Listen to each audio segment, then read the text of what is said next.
Hi guys, so I'm having technological issues. So hopefully this one works.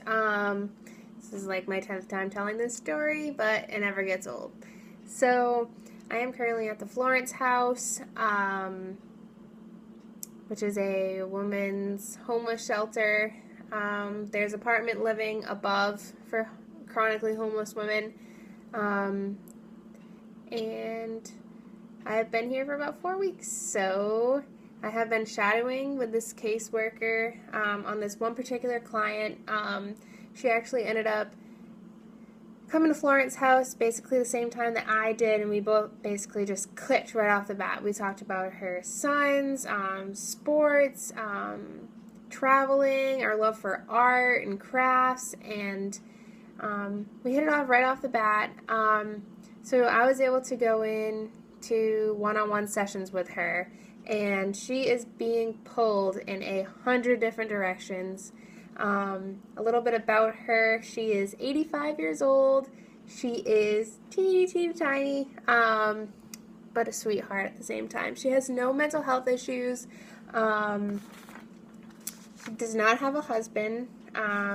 She has come from a wealthy background. She's been financially stable all her life. She's run her own businesses.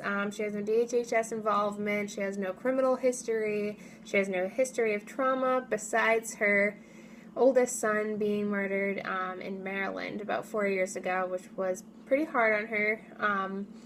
She is seeking services at this time because she packed up all of her stuff and was planning on moving to South Maine. I can't remember the exact location, but not Portland. She had every single thing in this truck that she brought up, and while she was driving up, she had like a medical incident and was in Maine Med for at least a week. They're not very clear on how long she was there yet. While she was in the hospital, the truck company came and took back their truck and had someone unload all of her belongings, pictures, clothes, everything, in the pouring rain, chucked it into another truck. Apparently they called like another trucking company, and they said they would hold it for her because no one had heard from her because she was in the hospital. And they took their truck back to New Hampshire. She basically does not want to stay in Maine. Like I said, she's being pulled in 100 different places, so she wants to get the truck, go through it. It's probably moldy and just yucky, but she has to particularly go through it. She doesn't want anyone else to help her. That's another characteristic of hers. It's hard for her to seek help, but she is 85. She does need our help. She wants to be reaccredited in New Hampshire, and that's its own issue upon itself.